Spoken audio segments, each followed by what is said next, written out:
அனைவருக்கும் வணக்கம். இன்றைய தினமணி செய்தித்தாள்ல என்னென்ன செய்திகள் இருக்கு அப்படிங்கிறத பார்ப்போம்.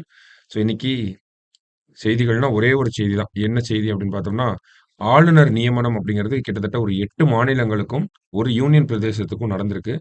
ஸோ அதுவே நெறைய டேட்டாவா இருக்கும். சரிங்களா? ஸோ அது ஒண்ணு தான் நம்ம இன்னைக்கு பார்க்க போறோம். மத்த செய்திகள் எதுவும் பெருசா இம்பார்ட்டன்ட்டாவும் இல்ல.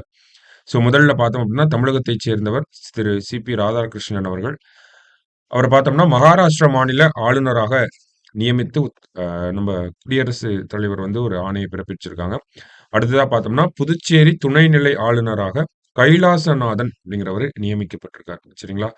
நெக்ஸ்ட் பார்த்தோம்னா, ராஜஸ்தான் ஆளுநராக ஹரிபாவ் கிசான்ராவ் பாக்டே அப்படிங்கிறவர் வந்திருக்காரு. ராஜஸ்தானுக்கு ஹரி அப்படிங்கிறவர் வந்திருக்காரு. அடுத்தது தெலுங்கானா ஆளுநராக ஜிஷ்ணு தேவ் வர்மா அப்படிங்கிறவர் வந்திருக்காரு.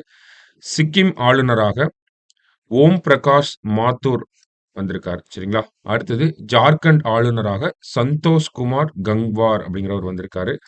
அடுத்தது சத்தீஸ்கர் ஆளுநராக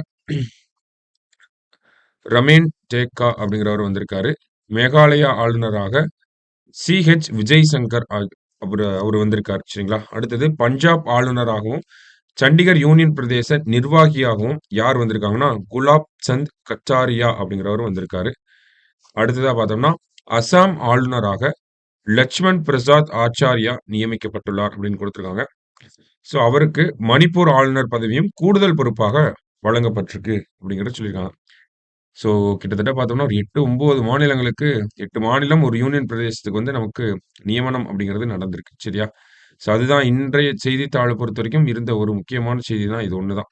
ஓகேவா? மத்தபடி பார்த்தோம்னா, பேசிக்கா ஒலிம்பிக் சார்ந்த விளையாட்டுகள் அந்த செய்திகள குடுத்திருந்தாங்க. ஸோ இந்த வருஷம் ஒலிம்பிக்ல முதல் பதக்கத்த சைனா தான் வின் பண்ணியிருக்காங்க. ஸோ இந்தியன்ஸும் வந்து ஒவ்வொரு கேம்ஸ்லயும் பார்ட்டிசிபேட் பண்ணிட்டு இருக்காங்க. அண்ட் தென் நமக்கு பார்த்தோம்னா, மத்தபடி பெருசா செய்திகள் அப்படிங்கிறது ஒண்ணும் கிடையாது இதுல. சரிங்களா? ஸோ இதெல்லாம் தான் அந்த ஒரு ஆர்டிக்கிள் பார்த்து வச்சுக்கோங்க. அது போதும் நமக்கு இன்னைக்கு. சரிங்களா? நாளைக்கு செய்தித்தாள் வாசிப்புல சந்திக்கலாம். நன்றி.